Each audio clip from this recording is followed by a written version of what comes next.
What is up, everybody? WTF? Welcome to Funkatopia. I hope that you guys are doing really well today. And man, oh man, what a fun night we're going to have tonight.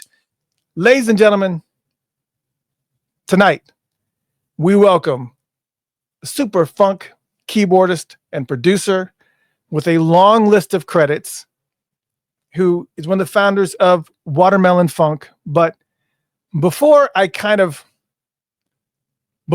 this full introduction, I want to play you, for those who are not familiar with Watermelon Funk, I want to play you a little bit of a clip just so you can kind of get a little bit of a vibe. Let's play 30 seconds or so of a cut from their brand new album Aphrodisiac called All Night. Let's take a listen to this for me.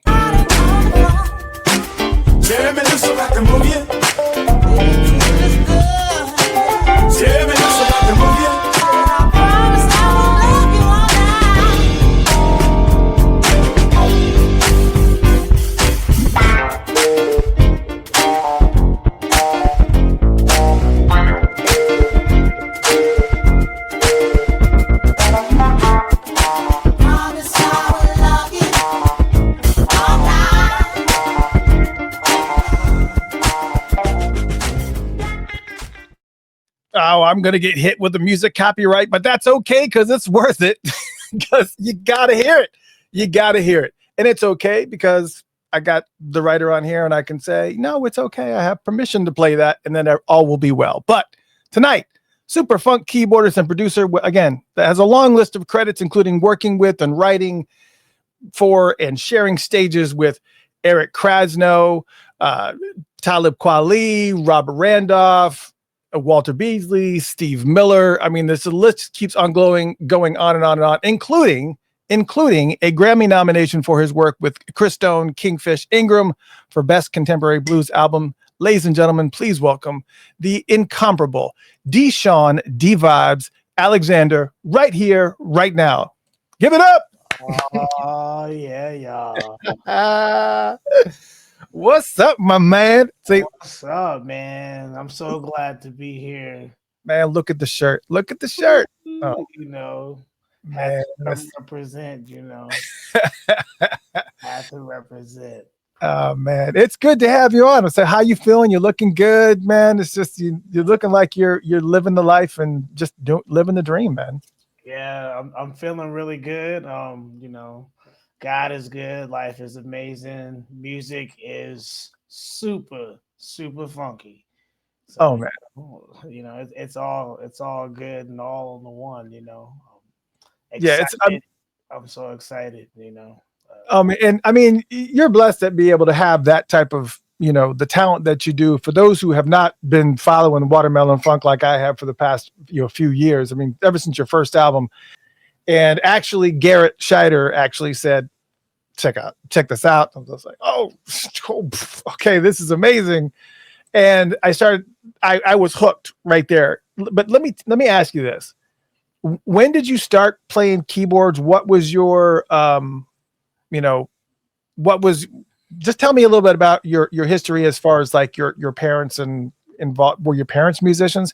Yeah, I was born in Denver, Colorado. I started playing music at the age of 3 years old. I felt like I just like crawled to the drums. My mom plays drums. Most of my family, like we got a lot of musicians. Wait, your mom plays drums? Yeah, my mom plays drums. All right, little girl power there never hurt. All right, go ahead. You know, like super pocket. My mom was my drum teacher. You know, she's like always like like growing up. She always like, you know, just play pocket, just play the groove, just play the groove. You know, like just play pocket. That's what she always taught me mostly. But, you know, I started when I was 3 years old playing drums. I grew up playing in my grandparents' church in Colorado. And, you know, I was self-taught on piano. I just could, like, you know, play by ear. And playing in church is like, you know, when everybody around you kind of plays a little bit, you just kind of get in there. And, you know, started playing at fully at like around like 7. Was the main organist in the church. So, and I love the sound of like the Hammond, the B3, Well, I find I kind of find that interesting that you're self-taught, because you go to Berkeley? I did go to Berkeley. Yeah, there's it's crazy that happened, like, later on, like, I was in the jazz band at North Glen High School, and my jazz band teacher was an alumni from Berkeley, and he was like, "Hey man, you should check this out, check the school out." And I was like, "Oh man, this is cool." And I could go there, like, wanted to go for production. So like, it was really cool. Like, shout out to my jazz band teacher, Mr. Buckingham. Like, man, like those years in high school, the jazz band years really helped me, shaped my ears. Like, man, we would listen to so many different types of records, from like, the return of the Brecker Brothers. Oh, geez. God. Like, hey man, because I was playing drums. He's like, "Yo, you should check this out." And then he gives me like a CD of, like, a mixed CD of Tony Williams playing on different tracks with different artists. I'm just like, like, Billy Cobham, Oh my God. so Yeah, like, I mean, Prince used to do a lot of Billy stuff. He did Mhm. Stratus, and like, I mean, it was just yeah, man, because like, like you can stretch and like hear like, oh man, there's a lot of textures, and like, instead of like just coming and just like playing, like really listening, like, playing the melody on drums, like, like you should be able to hear the melody back when you're playing the song, like, even if it's just the drum. I was like, like little things. Then, say like growing up, like my aunt used to always play like Zapp and Roger in the house, like, wake up in the morning to just like, it'd be like, boom, boom, boom, boom, like, like, so you're like hooked, like, like, yeah. I get it. Well, and speaking of Berkeley, I'm going to ask you, because I want you to tell me a little bit about Viva La Hop. yeah, Viva La Hot, man. Those are my brothers, man. My best friends in the world, man. But yeah, we started a band that was kind of like, it's like the precursor to Watermelon Funk. It's like, we were a 10-piece organic hip hop band. We used to have like, we used to throw parties, and we would play in our own house parties, like we would close out the night, and then we started playing shows around Boston. 10-piece hip hop band, like live, like the Roots meets Dr. Dre with some P Funk, like, Wow. all kind of like mixed in. It was always a big party. I mean, like that. I mean, man, dude, the Viva La Hop. You should definitely check out that record, Fantasize. Yeah, Shout out, because and shout if out to all anybody's those guys, and those guys are on the Watermelon Funk records too. So it's like, it's a continuing thing. So Yeah, and if anybody's intrigued by your description of the band, this album is on Spotify, which is awesome. I mean, yeah, we did it all live. It was really cool. Me, my boy B Quiz, Philly G, one of the rappers, Balin, Bo Lyrics, the other rappers. Craig on sax, Rob on trombone, Andrew on drums, Reggie on bass, B Quiz was on bass. Dave Kawamura was on guitar. wow. I would be like writing these beats. We all lived together. I'd be writing these beats up in my room, and I'd come and we do them with the band.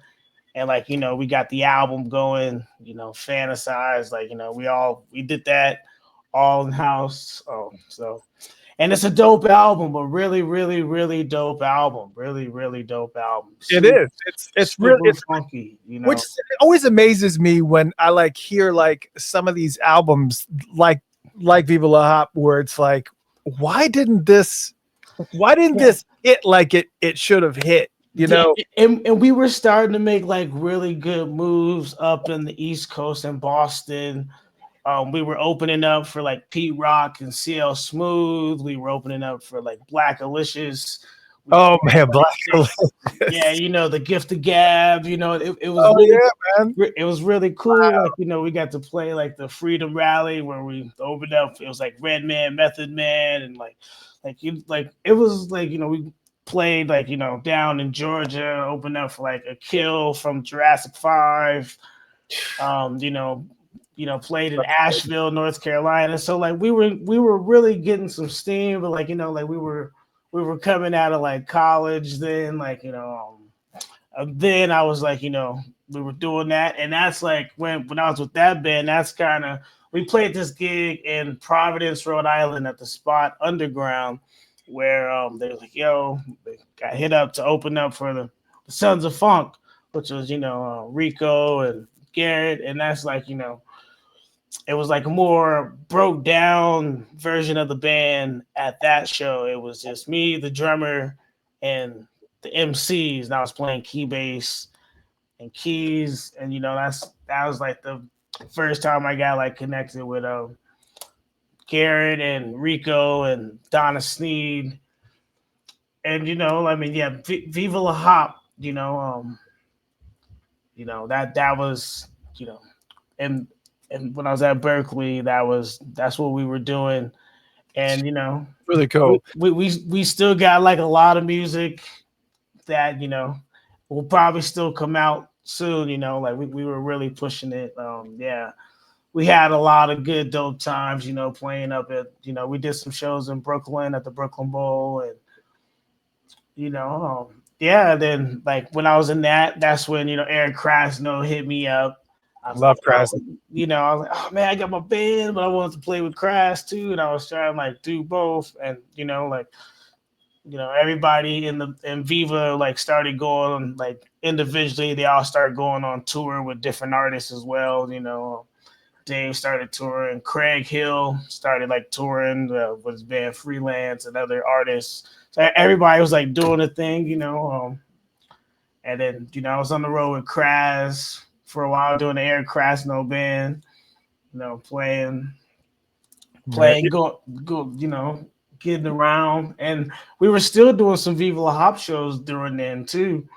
And then, you know, I was on the road with Kras, and he's like, yo, this kid was opening up for us named Marcus King. He's like, yo, you should check this kid out. You know, you know, he was killing, you know. And that's how I met Marcus, you know. He was with us with on the opening up on the tour with Kras. And like, oh man, then, you know, I filled in for a gig, and then, you know, boom. It's like, oh man, then I was with Marcus for a little bit, you know, did that and had some fun, you know. And I don't really bounce around too much as far as chronologically, but when did you start working with Kingfish? I met Kingfish in 2017 when I was on the road with Marcus, and like we were on the legendary Rhythm and Blues cruise, and that was like our first introduction. Like, you know, like we would be jamming like late night on the cruise. They have these late night jams, so like we would jam, and like we were hanging out on the boat, and, you know, like we just like kept in touch, and like we hit it off like, you know, immediately as like homies. And I was like, man, dude, this is cool, you know. And, you know, a couple years later, 2022, 2022, he hit me up, was like, yo man, I'm looking for a keyboard player right now. I was like, oh bro, for you, bro, I'm down to come out, you know. And then we've been rolling and rocking. Nice. You know, just been on the road doing it, man. I really, really love playing with Kingfish. Oh man, and a Grammy nod is a heck of a bullet point on your resume. When and how did you find out about the nomination? I found out we were nominated. We were playing a gig in New York with Steve Miller, and then like the next day, I was like, oh, like, yeah, you guys are nominated for a Grammy. I was like, oh snap, like that's cool. You know, that's really, really cool. For we did a record in London at the garage, a live record. Wow. So it's cool, it's like, like everything you hear on the album is in the moment, like there's like, so it's really cool. And like, I really feel honored to be a part of that. And man, great. Yeah. I mean, you can't beat that for real. That's always good to have somewhere listed on your resume, because not a lot of musicians can brag that. It's cool, man, and it's really cool, like playing with him, man. I have a lot of fun. His dynamics are really cool. It's like an adventure, It's really fun, man. And you mentioned, I'm gonna bounce for a second, because you mentioned that you were working with Steve Miller when you heard about. Tell me about. No, we were opening for Steve Miller, and he played a couple songs with us at the spot in New York. What did he play with you? What's the dang? Were you playing his stuff, or was he jamming on your stuff, or was he was jamming with us with a Kingfish? This is there's blues. Yeah. There's a video. Dang. Wow. I'm gonna have to take a look at it. I'm blanking on that. I've only seen Steve Miller Band. Well, I've got a couple of funny Steve Miller stories. The first story I'll tell is from when I was a kid in the 70s. And this has nothing to do with anything other than my mother took me to this bar in Detroit. I'm pretty sure we were in Detroit. And they had a jukebox, and they gave me like 4 quarters. And at the time, you could put a quarter in a jukebox, and you could play like 2 songs for a quarter. And I went and I put like 2 or 3 quarters in the jukebox, and I played "Fly Like an Eagle" back to back to back. Oh, see? Yeah, and there was like all these drunk, this is like Detroit biker bars, and these guys were pissed. Like, who the hell played this song? Oh, that's funny. And I'm just like over there, just kind of hiding. I was like, I didn't think anybody'd be mad. This is a great song. But then the other thing too was that Steve Miller, I can see this collaboration with Kingfish, because they have, because he had a blues album. I can't remember what it was called. Was it Born to Be Blue or something like that?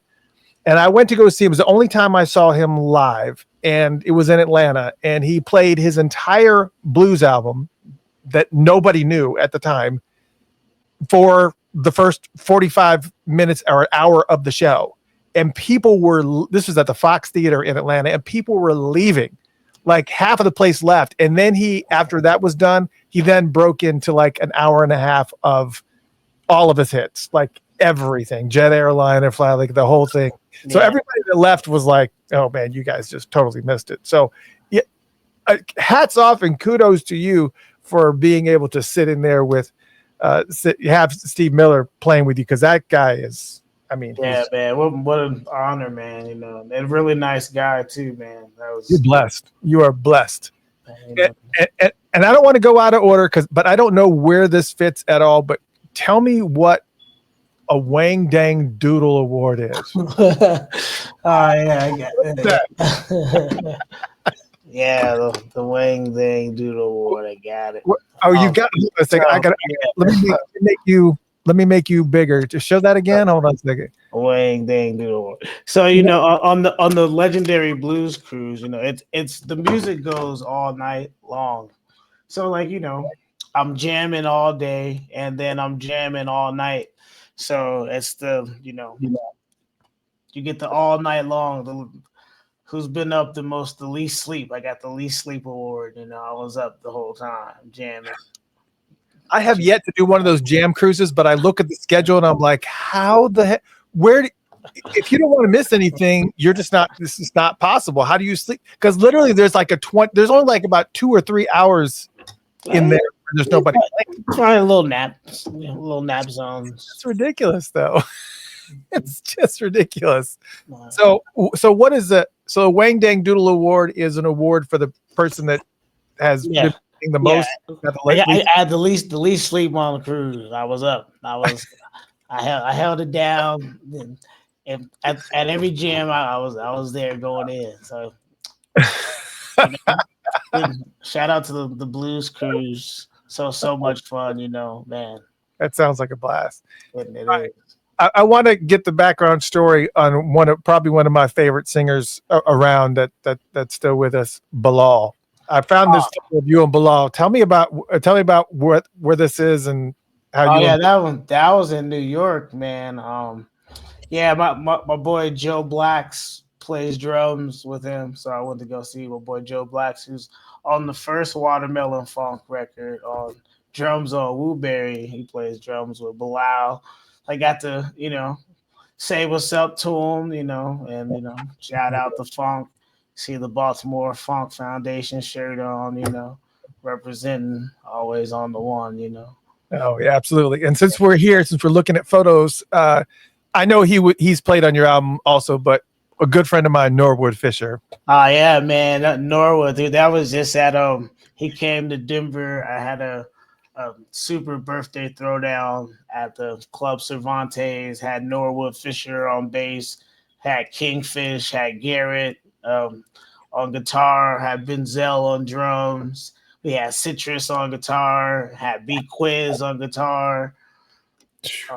We played some funk, man. We played hair for like 30 minutes, I mean, like, man, like some deep, deep, straight funk, man, dude. Norwood is a powerhouse and like one of the most beautiful people in the world, man. Like such an honor, man, to be able to be getting funky with but my hero, it's like, man, that like it's like the groove was so deep. It's like the sauce was like there, man. So, oh man, like yeah, man. I hate to hear everything that's going on between them and Fishbone and all that stuff, all that and it's just like so much stuff going on. It's just like, man, you guys got so much of the funk rock history, and my old band played with them, a couple times, and when I was in the funk rock circuit, and we would play with, Fishbone and 24/7 Spies and Follow for Now and the Living Color, like these, we're like in that whole funk rock,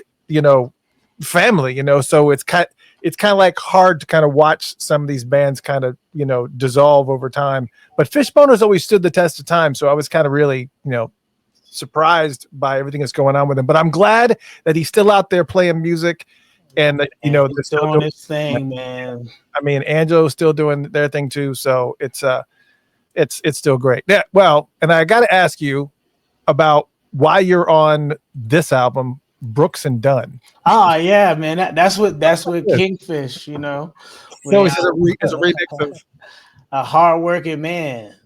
Yeah. Yeah. And like, it was, we were on that with Kingfish is singing, and they were in the studio with us when we were in there.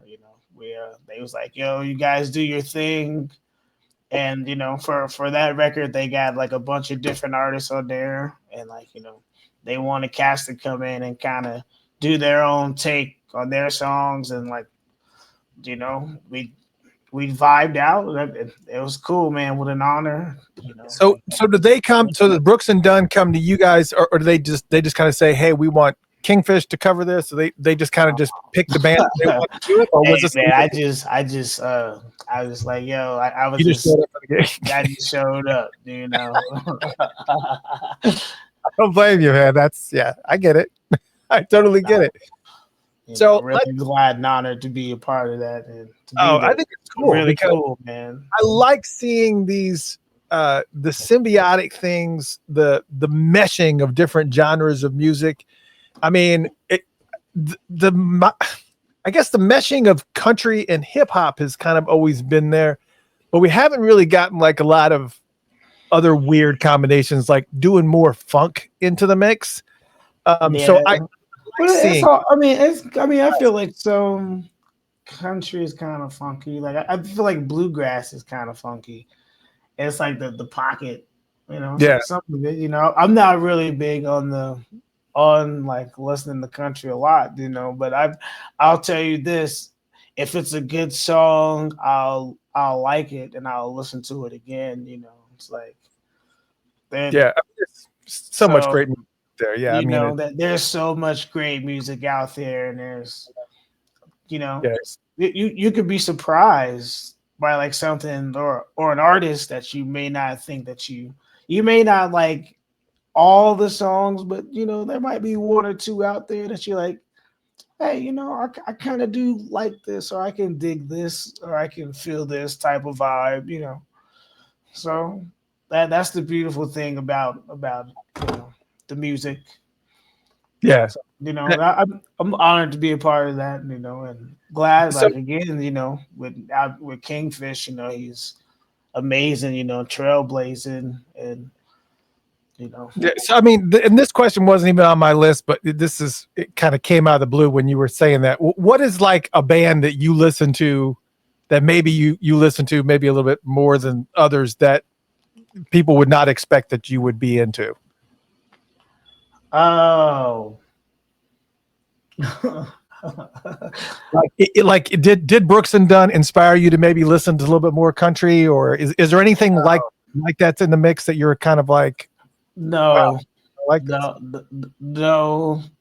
I would be honest. You're probably kind of like a little bit like I am. I like now.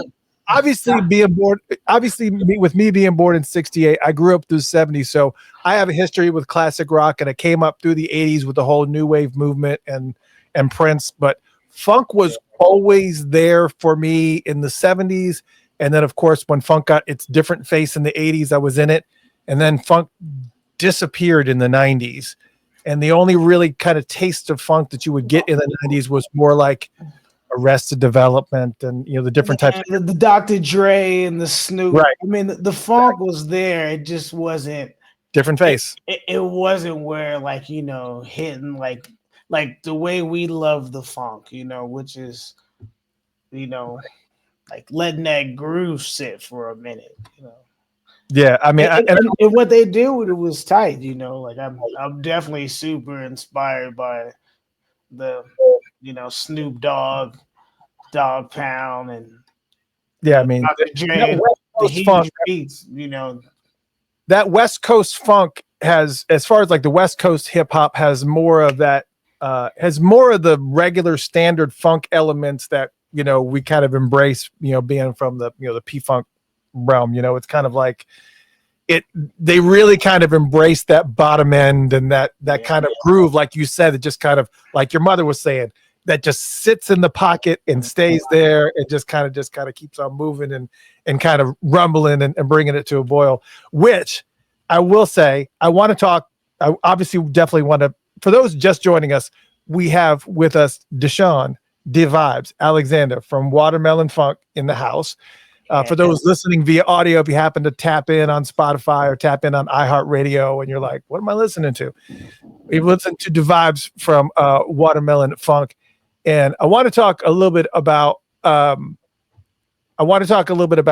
albums of Watermelon Funk, like starting from the debut album to the well, you've got 3 albums in the mix right now. You've obviously got the self-titled one that came out in 2021, Enter the Galaxy of Woo, which was 2023, and then Aphrodisiac. I got all 3 album covers right here.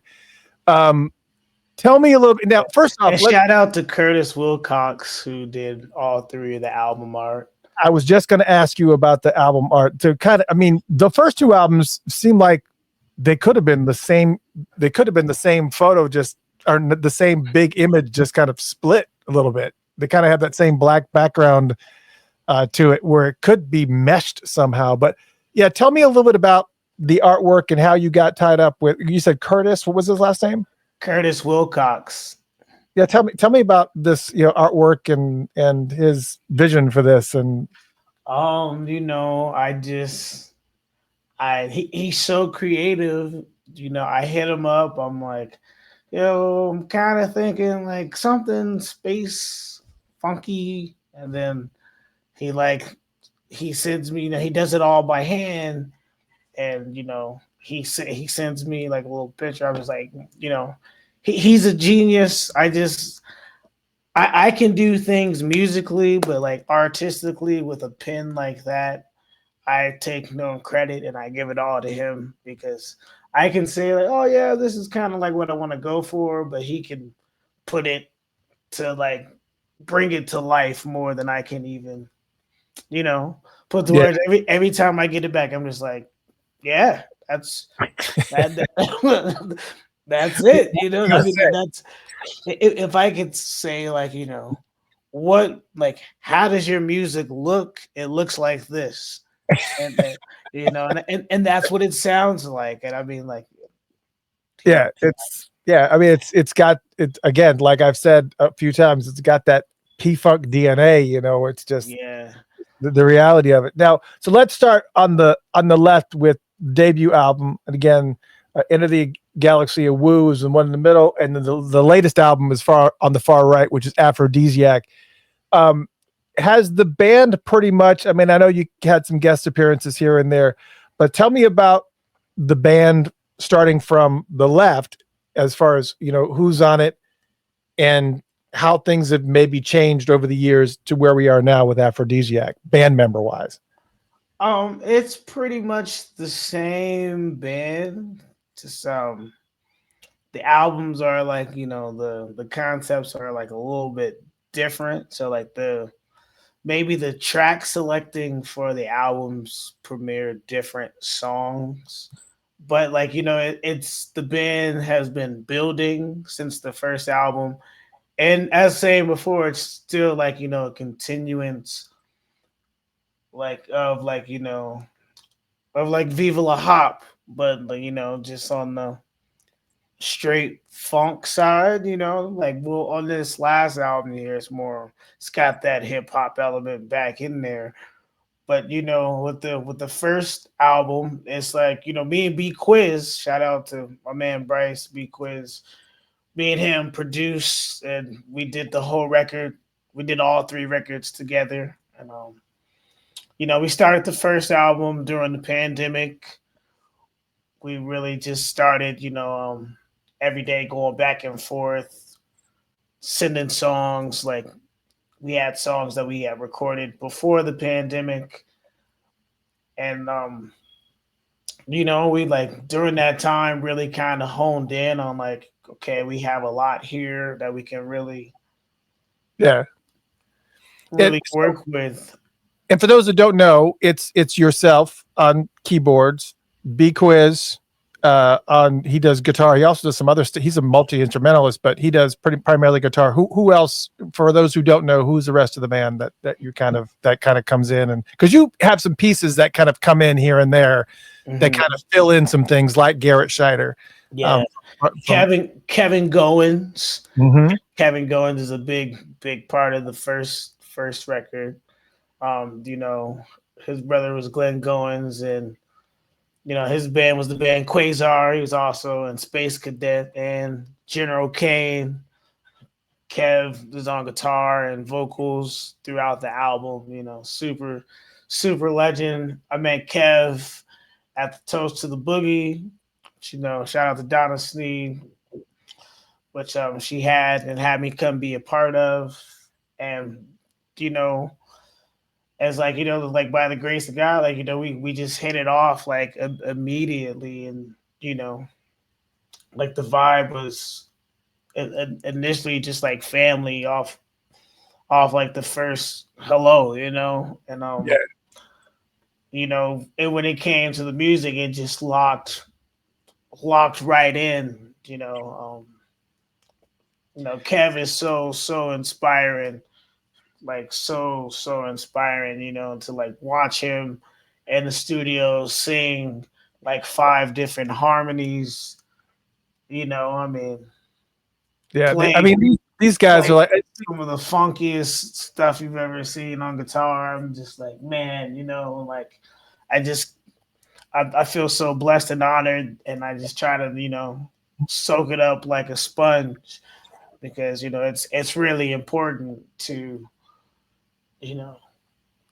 Yeah, I mean, because like on this next photo here, I mean, obviously you can see the Funkadelic runs deep. I mean, this Skeet, Curtis, Benny, and I mean, Baltimore Funk Foundation, man. I mean, who all have you worked with from the P-Funk crew over the years? Can you even remember them all? Because I know you've had some people kind of just drop in, and even, I mean, including jam sessions and stuff, you know, who has kind of just popped in that you can recall from, because this is a very, I mean, these are legends.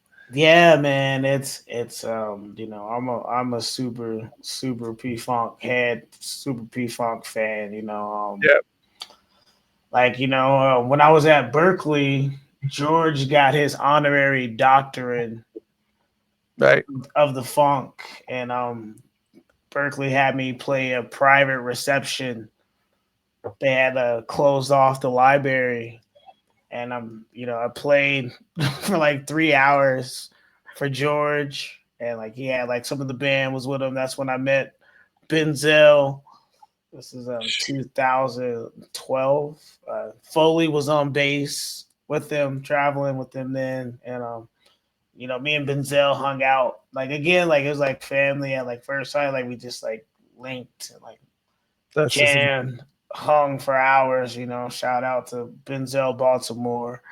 You know, that's crazy. You know? Did you ever mix it up? Ever mix it up with Danny Bedrosian?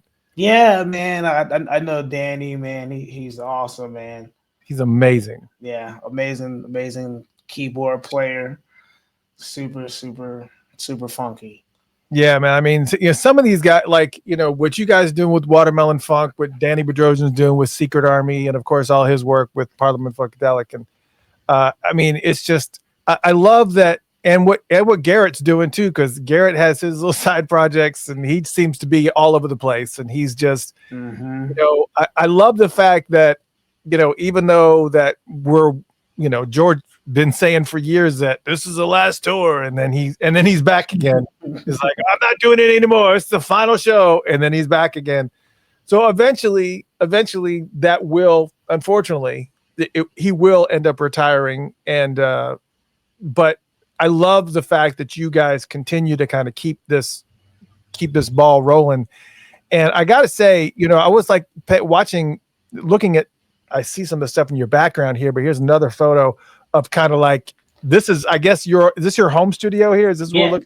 Yeah, that's kind of like where I'm at now. You know, I got like my little toys set up where I just kind of like lock in, where I got like, you know, my little universe. I got and so how much of this goes on okay, so for the gearheads out there, you know, what are your primary go-to keyboard synthesizers / you know, whatever, and what do you normally like to take on tour? What time things do you kind of leave behind or whatever? But kind of tell me about what your go-to setup is on the road.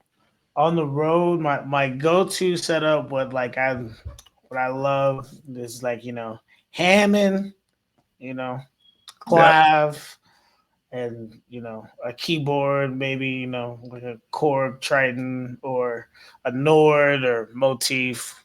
And then I'll have like one of my guitars, either the Roland, the Accent, or I have the Korg RKS 100, or I have the Moog Liberation, which is the guitar from 1980, which is the one 1981. Excuse me, sorry. Which is the one that you see James Brown playing, and that you see like George Duke and Jasper Williams. You know, but a bunch of cats playing back in the day. And I would say for recording recently, the Moog Liberation has been my go-to sound. It's the first poly Moog. So like, you know, the sounds on it are really very unique, and it's cool what I can do with it. And, you know, it's the Moog. So it's really powerful, huge. I can do a lot of like crazy bass tones. I can get crazy. I love, like, you know, effect sounds, space sounds. You know, it's got good timbre for chords on the. And you gotta have that. You have to have the spacey sounds to get, you know, because if you're going to be doing that Funkadelic style where you've got to follow in the footsteps of Bernie Worrell and Bernie Worrell is the greatest. You know, like seriously, man. Like, you know. Yeah, he's. You know. He's the friggin' legend. I mean, he's just a legend. I found this photo, and I guess I'm assuming that you took this because you were there or whatever. But there was a photo of the Electric Lady Studios. Where were you there? What were you doing there? What was going on there?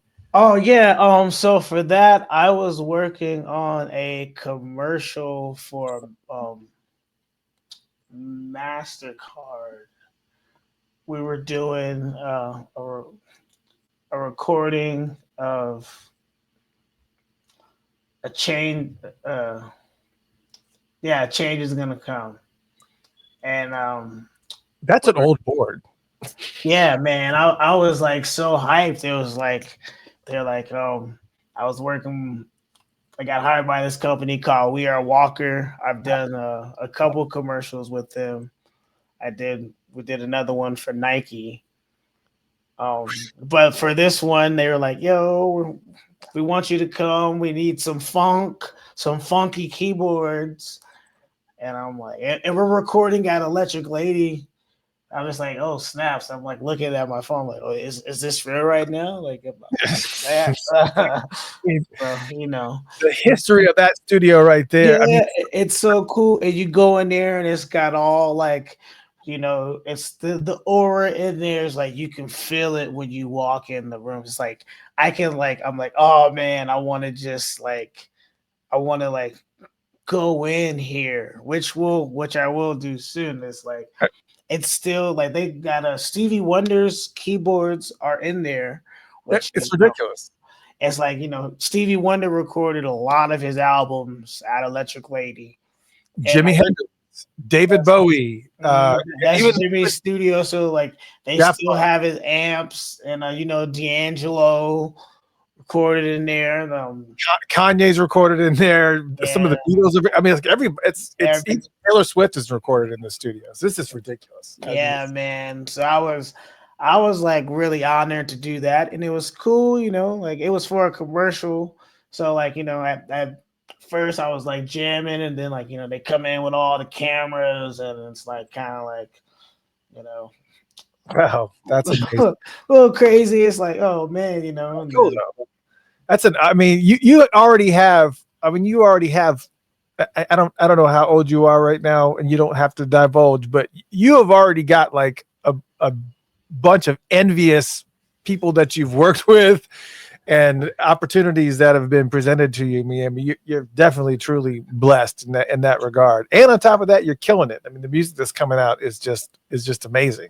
Thank you, man. God is really good, and I feel really honored to be playing music, and to, And the watermelon funk thing is not the only thing you tell me about the difference between, for those that didn't know what I just said, because I said it so fast, that's not the watermelon funk is not the only thing that you do. So tell me the difference between what you do with watermelon funk and I guess what's called the Vibes experience. What's the difference between the two? Well, the D-Vibes experiment, I've been kind of like diving in a little bit. It's like me at the piano or at the keyboard with like more like backing tracks. Cause I've released a few albums as like D-Vibes as well. The first one was On the Groove, and then I did Rain Sticks and Water Drops. And then I did the Book of Vibes Volume 1, and then last year I did Ear Candy, kind of like little albums or mixtapes. But it's kind of like a way I can like do these songs, which are kind of more just beats. But okay. Just kind of like I love like creating music and just like a different way to kind of play some songs and experiment, because it's like play in the band setting, and then like with this I kind of get to kind of show my music catalog a little bit. Yeah, because that's a totally different vibe, because you're not sitting at a synthesizer at night with a bunch of guys that are in a funkadelic vibe. This photo is you in the day playing a regular piano. Yeah, that was taken that photo was taken in England we were doing this festival thing. I forget what it's called, but that piano was in the green room, and I was like, oh my god, I gotta play this piano. It's like the most beautiful piano I've ever seen. I was just like, oh man, I have to play it. Never seen a piano I didn't want to play. Right. And this is kind of offbeat, but I want to make sure that Eddie doesn't think that I'm ignoring him. But Eddie ever asked, where can I find the first record on vinyl? I'm assuming he's talking about. Oh, so that I don't have any of the records on vinyl yet. We've been working on that. The vinyl is a little bit more expensive, so we've been working on that. And this year we will actually be revealing some vinyl for the first 2 albums and the new record Nice. coming in a couple months. So just getting things going. There's no vinyl yet. I do apologize, but I think people realize that it's a pretty expensive, thing to do. It's not. I have seen some new companies pop up that say, "Oh, we'll do 100 albums for $500 or whatever it is," and it's just like, well, can you really? Yeah. I don't know what that's gonna look like or sound like, or flimsy or whatever.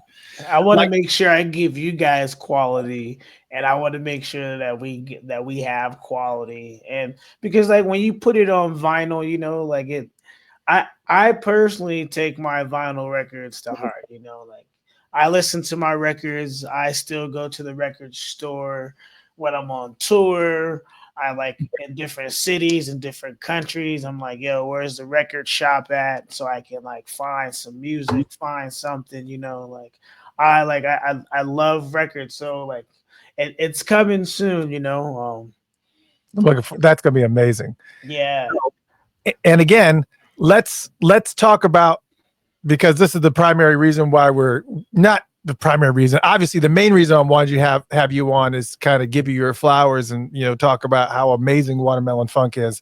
And I'm so happy that you're here and that you're able to kind of share the story, share the experience, and share the journey of everything that has been Watermelon Funk, and also talking about the early stuff like Viva La Hop. But I do want to talk about obviously the brand new album Aphrodisiac, and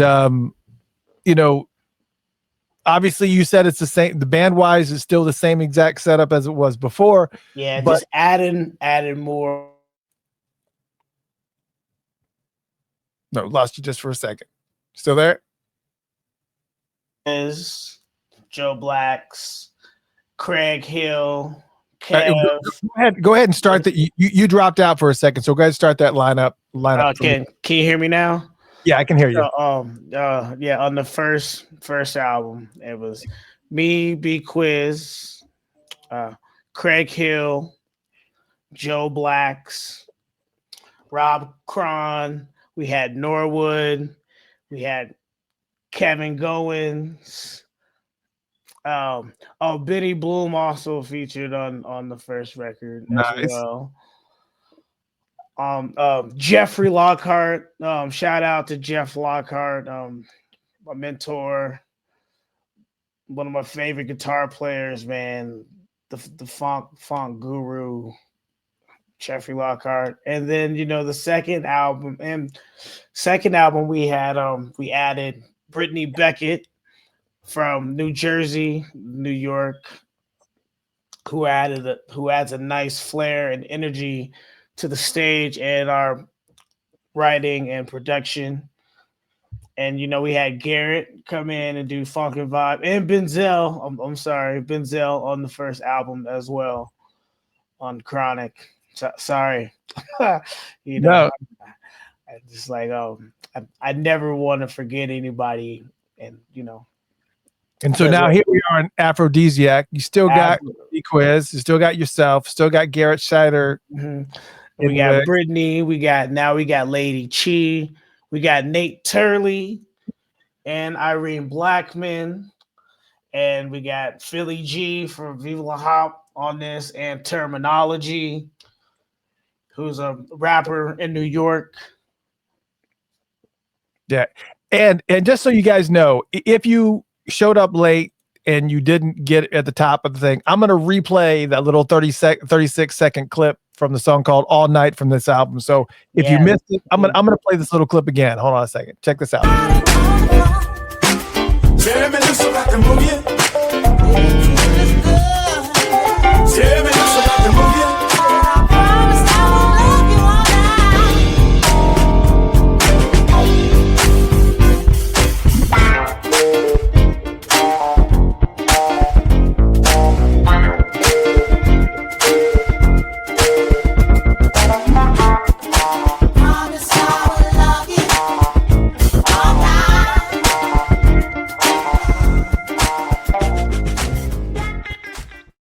There you go, with another little taste of that song All Night. But let me ask you a question. And that's Jeffrey Lockhart on guitar on that.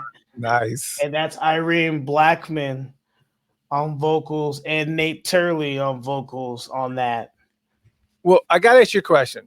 Let's just say you got somebody in the car that you really want to impress with a track off this album, and you happen to be sitting in a car.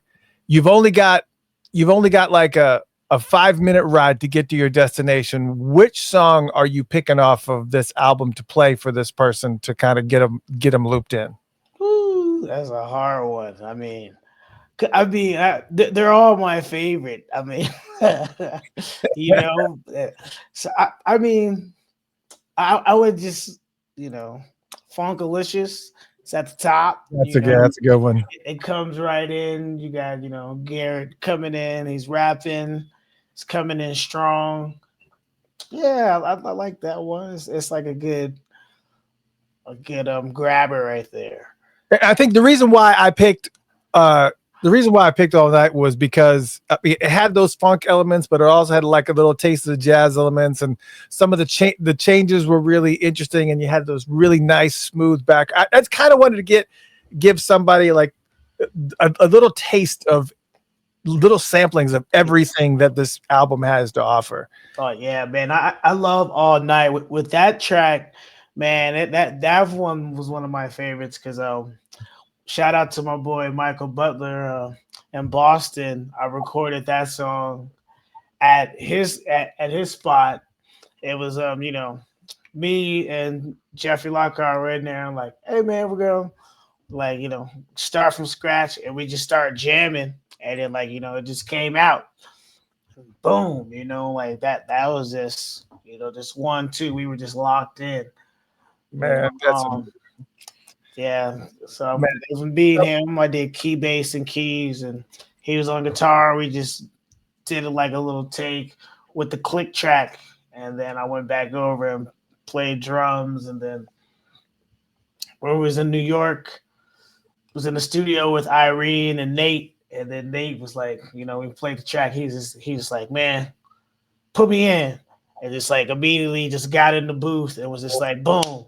And I was like, okay, that's it. You know, it's like that's it right there. You know, I love those stories of just like, you know, when you're like a song is almost complete, but just like it's just got, there's like something a little bit something missing that needs to kind of fit in there, and then you have that right piece of that puzzle that kind of comes in and just goes pop. Yeah, man, it's cool, man, because it's like being around like a lot of musical genius that love, like, we all love the funk, you know, so it's easy to like be creative, or I believe I've seen have creative sessions, because it's like, you know, we want it to be as funky as it can be, you know, we want it to be like moving as soon as you hear it. So it's like, you know, having that energy inside of it rather than, you know, writing it down, trying to figure out like this part and this part. It's just like, you know, it's gotta hit you. It's like it's gotta move you, and that's like if it's not moving you, then that's not the part. At least that's what I believe, you know. Yeah. Oh no, and that's right. I mean, that's one of the reasons why, you know, sometimes it took a while for like Prince to kind of put things together, because he wanted to have those exact, he wanted it to feel a certain way. It was also one of the reasons why he was played primarily everything on most all of his albums, because it was like, nobody's going to hear it like I'm hearing it right now. And it was just like, it was taunting. Do you feel like your music taunts you sometimes? Just like, I got to get this out. Like, I got I really do, because it's like, as much as I want it to be like, oh, this, it's like, I got to keep creating more. And there's like so much more. It's like, like, all right, at a certain point, you got to just let it go. And like, you got to put it out there. It's like, the people that will like it, because there will be people that understand and get what we're trying to do. And the ones that don't, it's okay. Like, there's other things for them to listen to. That's why there's a lot of artists, out there. Yeah. So it's no slight, but I personally feel like, and I want to make more music. So it's like, I don't want to put myself in a rut where I know I can like get out of, because I can go watch the evolution of me as an artist. It's like, oh, like, this may not sound as good, but like, imagine like 10 albums in, or like, 15 albums in, then you got like then your sound is like, now you're more like into it, it's like, yeah, like, growing. It's like all of our favorite, like, Funkadelic has a book of albums, you know what I'm saying? Like a full catalog. So much music. Prince. You don't even know, because I had Danny Bedrosian on the show, and he is, for those who don't know, Danny Bedrosian is the keyboardist for Parliament Funkadelic. Not on the recordings. There's some of the other, on Shake the Gate, but he's on a few albums. But he actually does have, right here actually. He actually has this book right here, which is the authorized P-Funk song reference, which is actually a book. I think you can still get this. You can go to funkatopia.com/Danny, Danny, and actually pick this up. But when I was talking to him, not just the albums that everybody knows from the Parliament things and the Funkadelic, but he said that, literally, no joke, they probably have like a few hundred albums that have worth of material that have never been released. Like if George, God forbid, but if George left us, it's almost just like Prince. They literally would be releasing Funkadelic stuff that has been unreleased for generations to come. It's like that ridiculous. So I totally get it. Is Watermelon Funk are you guys touring right now? We are working on like putting this tour together right now. We do got some dates coming here soon, which I am excited. We will be announcing shortly. But yeah, we do got some dates coming up. What is going on with your guys' show? So if anybody wants to go on YouTube and search for Watermelon Funk, and you will find some live performances. Explain to me, this is also very Funkadelic-esque, how you guys are doing these 3-4 hour shows. What the heck is happening? Where I'm just like, I mean, like, honestly, like, I come to play, it's like, yeah, it's like, there's like people will ask questions like, do you ever get tired of playing music? And my answer will forever be no. Like, because it's like, that's what I love to do. That's what I'm born to do. And it's like, when you let me do it, and like, especially once the energy is like really like moving, it's like, I don't want to stop right. I don't want to stop right now. Like, this is rocking. You know what I'm saying? So it's like, has 3-4 hour shows is insane. Has any venue ever kicked you guys out and been like, we gotta go? Oh, dude. Yeah, dude. They're like, oh. What has happened? Okay. That. So, like, yeah. If you go to see Watermelon Funk, you're gonna get your money's worth, but make sure you bring snacks. I mean, make sure you come to. It's like this. Like I don't want you to come watch me. I want you to come be a part of what we're doing. It's like, yo, Right. like if I'm up here dancing on stage, you better be wearing your dancing shoes in the audience. Cause I know like you don't want to just come and be stiff and be sitting there. It's like that ain't the funk, you know. We come to get down. It's more of a party, you know. It's like Yeah. honestly, it's like we're all here to dance and like, you know, church, you know. Like, you know, Is it just because, I mean, as far as like the length of the shows, is it mainly primarily because it's it's like, only because it's all because I just jam along and I just don't know how to stop, you know. are you taking the blame for it? Are you taking the blame? I mean, it's Yeah, gotta be yeah. everybody. It's me 100%. You know, I'm not gonna lie to you. They're like, yo, man, are we what are we doing? We're still going, like no break. I'm like, I'm not, you know. Oh my God.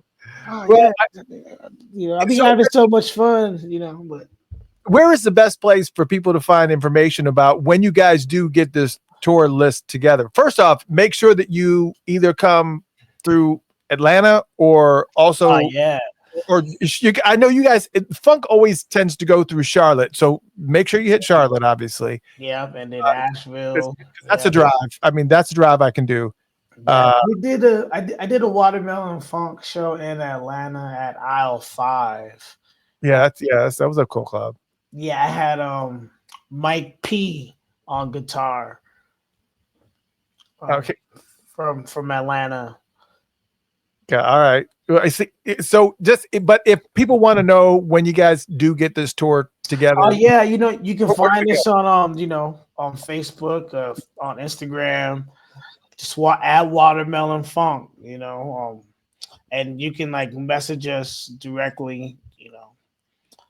And you can also pick up that. Are you guys on Bandcamp? Right? Like, if people want to, I like to push Spotify in certain cases because Or again, you know, I would say but you you don't can make get any it money on on Spotify. Amazon or Okay. iTunes. You can buy it straight on iTunes or Amazon Music. You know, 99 cents a song. You know, you can go buy it, purchase it. You know, So when this gets aired, I will make sure, and before tonight, before I click off on this, and I'm probably going to type at the same time, I will make sure that when this is over, you guys can go to funkatopia.com/watermelon, and it will take you directly to their Amazon page where you can actually pick up because Spotify, I would much rather you go to Amazon and actually purchase a song than for them to get 0.00001 cent of yeah. listen. I'd much rather, you want to experience it. That's fine. You may pick your favorite album, but please make sure that you go to Amazon, look for Watermelon Funk and pick it up, and just because you got to be able to, this is all you do, right? Do you have do you have a day job? This is it. No, this all I do is play music. Oh, you're so blessed. Oh my God. Stop it. That's it. You know, I mean, hey, you know, I am blessed. It is hard.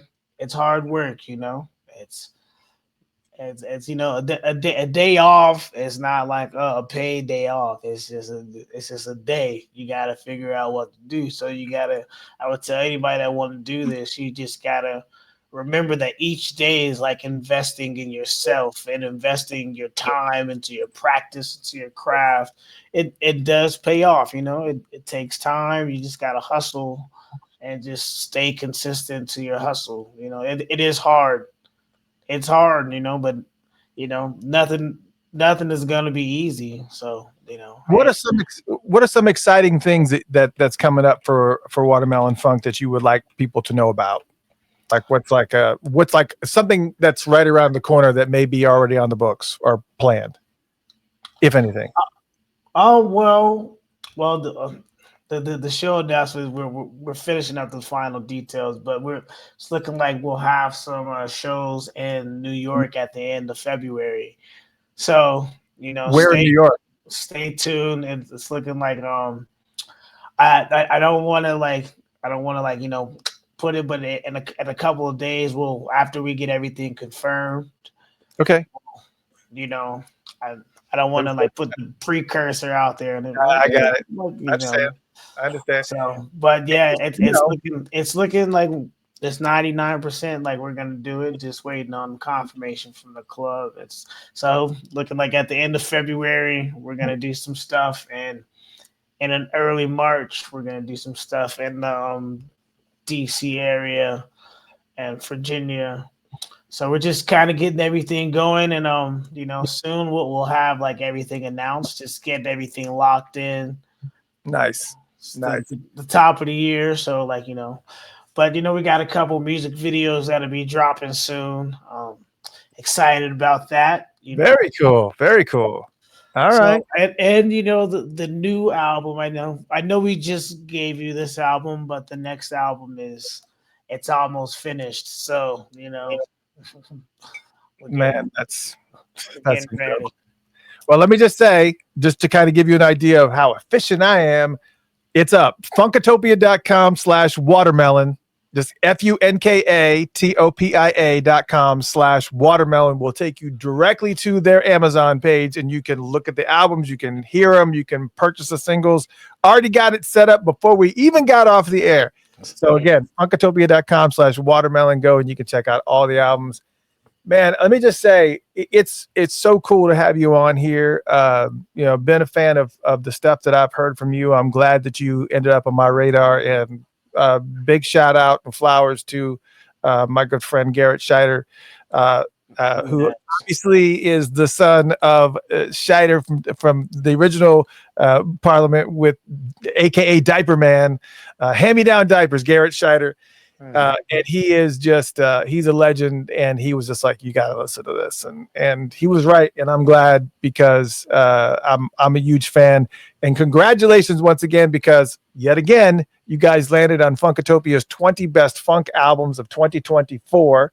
That's on the new list. You can check that out at Funkatopia.com too, and it's always an honor to get to talk to guys like you who are just really in it and are really doing it and continuing to move forward the music of funk, and just kind of keep the funk rolling, gotta keep the funk going, man. It's very, very, very, very important.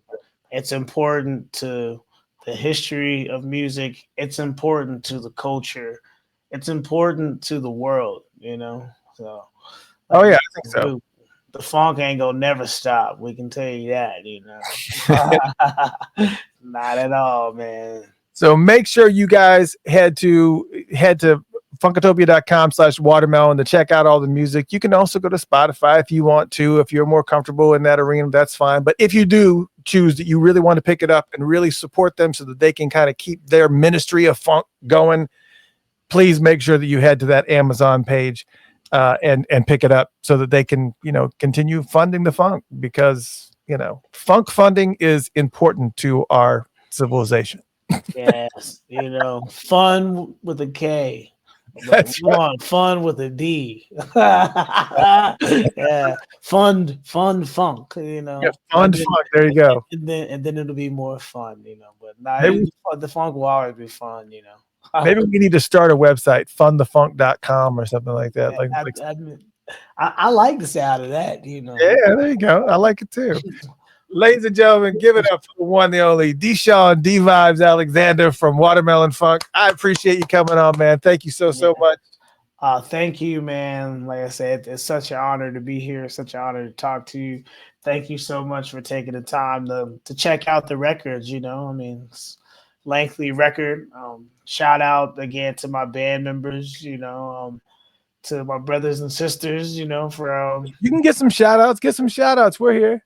Yeah, Irene Blackman, Nate Turley, Kevin Goins, B Quiz, Joe Blacks, Garrett Scheider, Benzel, Ski, Big Benny, shout out to my mom for teaching me how to play in the pocket, Yeah, shout out to my dad too, man. My dad when I was young, he used to give me he used to make these CDs. He'd give me these little George Duke mixes, Oh boy. It was his birthday 2 days ago.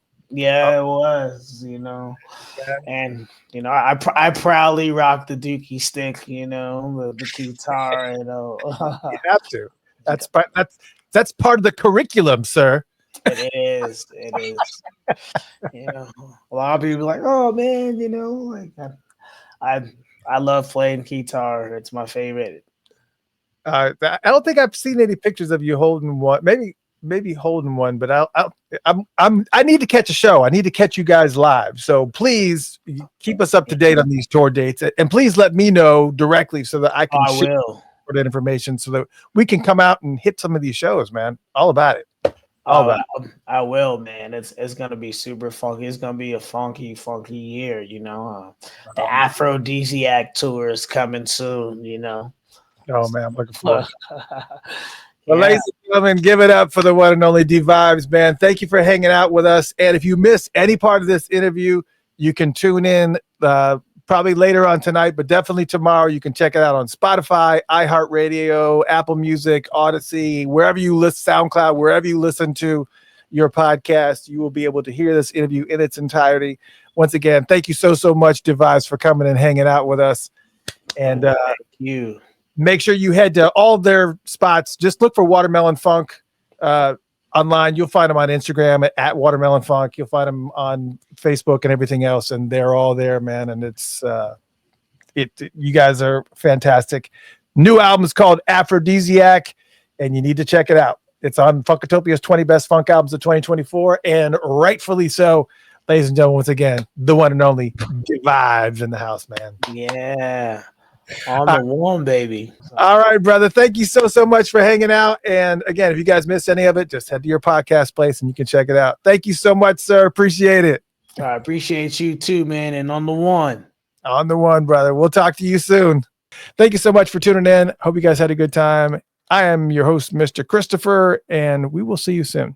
Thank you, and God bless for tuning in. Please continue doing so. We need your support. Love you. Talk to you soon.